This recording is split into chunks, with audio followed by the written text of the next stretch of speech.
Oke, shalom Bapak Ibu Guru semua yang saya kasihi. Tiba saatnya saya akan membawakan materi tentang landasan ilmu perkembangan anak atau child development. Jadi child development atau ilmu perkembangan anak ini merupakan proses perubahan dan pertumbuhan anak dari lahir hingga remaja dan merupakan landasan utama yang akan mempengaruhi kehidupan mereka ke depannya. Jadi landasan ilmu perkembangan anak ini termasuk kesehatan fisik, kapasitas intelektual, sikap mental, sosial, dan moral. Dan ilmu perkembangan anak ini juga didukung oleh Kementerian Pendidikan dan Kebudayaan Republik Indonesia yang mengeluarkan aturan untuk mewajibkan setiap anak setidaknya untuk mengikuti PAUD selama 1 tahun. Dan aturan ini dikeluarkan pada tahun 2016. Perkembangan anak juga sangat bergantung pada gurunya. Jadi gurunya diwajibkan untuk menggunakan bahasa yang dimengerti oleh anak, penjelasan yang sederhana, dan kegiatan yang sesuai dengan setiap tahap perkembangan anak didik. Dan yang berikut yaitu teori yang akan kita pelajari, yaitu ada 6 teori. Yang pertama yaitu Ages and Stages, usia ke tahap dari Jean Piaget, Whole Brain Theory, atau teori keseluruhan otak dari Roger Sperry, dan yang ketiga yaitu teori Zone of Proximal Development dari Lev Vygotsky. 4, known to unknown dari yang tahu ke yang belum tahu.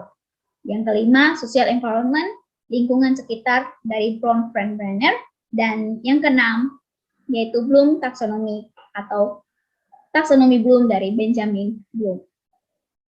Ya, kita akan belajar tentang Ages and Stages, yaitu usia ke tahap dari Jean Piaget. Jadi periode perkembangan kognitif dari Jean Piaget ini dari 1896 sampai 1980. Dari Jean ini mengurutkan dari umur yaitu 0 sampai 2 tahun sampai 12 tahun ke atas.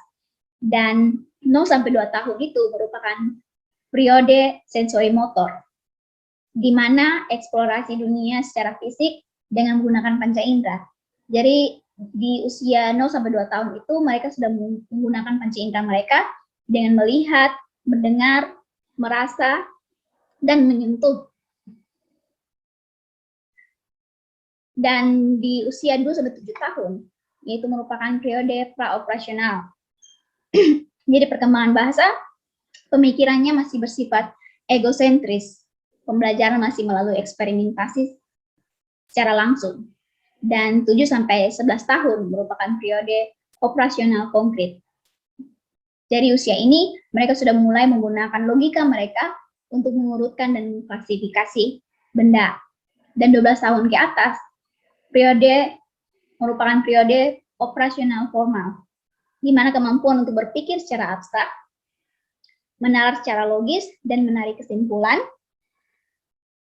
dari informasi yang ada.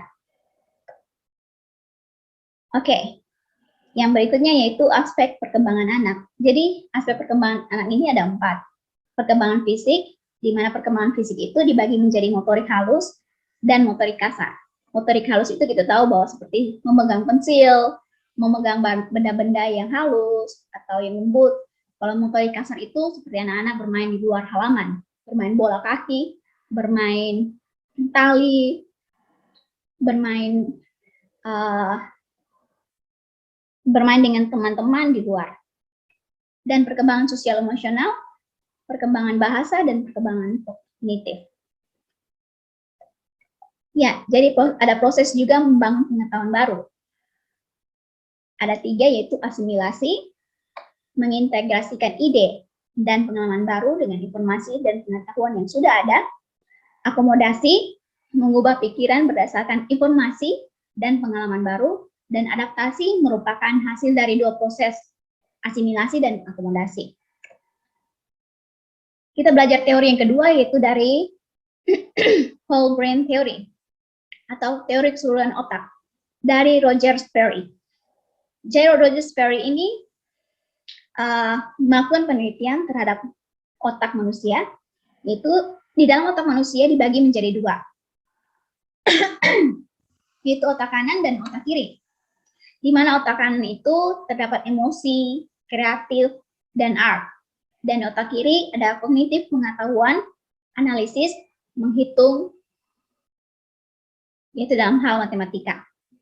Dan kita akan belajar lebih jelas lagi, yaitu di dalam otak kiri lebih baik dalam melakukan kegiatan seperti membaca, menulis, menghitung, lebih banyak berpikir menggunakan logika, lebih ahli dalam matematika, dan lebih mementingkan fakta dibandingkan opini.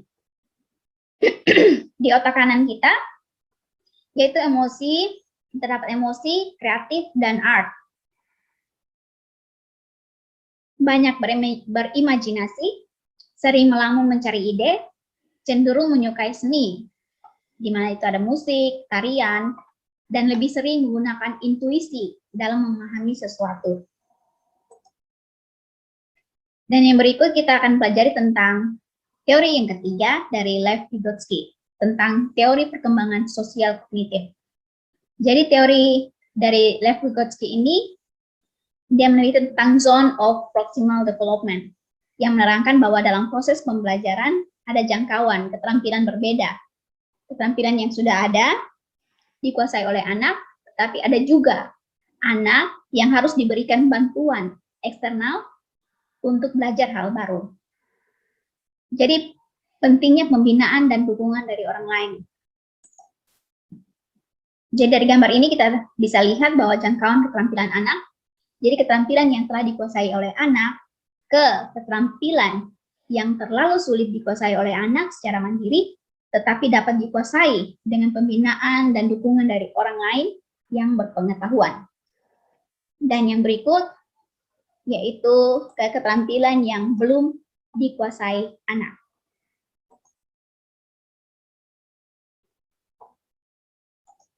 Ya. Dan teori keempat yaitu known to unknown. Dari yang tahu ke yang belum tahu. Jadi dari yang tahu ke belum tahu ini, yaitu anak-anak belajar dari yang ia ketahui ke yang belum ia ketahui. Saya berikan contoh seperti ini. Mungkin anak-anak perlu belajar dulu tentang kucing, di binatang-binatang yang ada di sekitarnya. Dan kemudian baru belajar tentang harimau.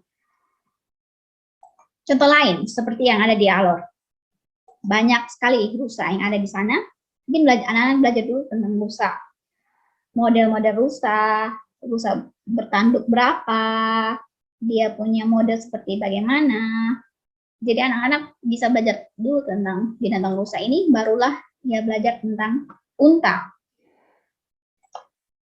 Dan kita pelajari juga tentang teori berikutnya, yaitu tentang teori sistem ekologi dari Brown Freiberger dari Amerika Serikat pada tahun 1917 sampai 2005. Yaitu teori ini juga merupakan teori social environment, yaitu lingkungan sekitar. Jadi konteks sosial di mana seorang anak tinggal dan orang sekitarnya yang mengaruhi perkembangan anak itu. Jadi perkembangan anak tidak hanya dipengaruhi oleh keluarga dan teman, tetapi juga dipengaruhi oleh lingkungan lebih luas, seperti lingkungan sosial, budaya, politik, ekonomi, dan lain-lain. Ya, di sini kita melihat seperti sistem ekologi, yaitu di mana anak menjadi pusatnya, kemudian ke keluarga, di mana anak-anak itu dekat dengan keluarga, di mana anak tersebut ada, dan ketika dia berusia 4 sampai dan seterusnya, itu dia bersekolah, gereja, dan yang lebih luas lagi yaitu di dalam masyarakat luas. Ya, kita akan belajar juga tentang social environment, lingkungan sekitar. Jadi social environment, lingkungan sekitar ini, dimana kita tahu bahwa place, yaitu tempat di mana anak itu tinggal, people, orang atau orang tua, guru, teman bermain, saudara, culture, budaya yang mereka punya, Jadi seperti pakaian adat, tarian, lagu, permainan atau game tradisional, dan bahasa. Di mana bahasa anak itu ketika dia lahir dia sudah mendengar bahasa atau kata-kata dari orang tuanya. Yaitu bahasa sehari-hari di sekitar mereka, dalam lingkungan bermain, di sekolah, atau di rumah. Ya, kita juga bisa lihat di sini ada perkembangan kognitif dan masa-masa anak. Jadi masa setelah anak dilahirkan hingga ia berusia 5 tahun disebut sebagai masa emas anak atau golden age. Jadi pada masa emas anak ini, anak bertumbuh dan berkembang sangat cepat sehingga gampang belajar keterampilan baru. Masa ini juga menjadi jendela peluang untuk orang tua dan guru dalam mendukung perkembangan kognitif anak. Jadi perkembangan anak juga dari dalam kandungan ibu, ketika ibunya mendengarkan musik atau melakukan aktivitas yang ibunya sering lakukan, maka anak tersebut juga akan mempengaruhi anak tersebut juga. Mungkin anak tersebut juga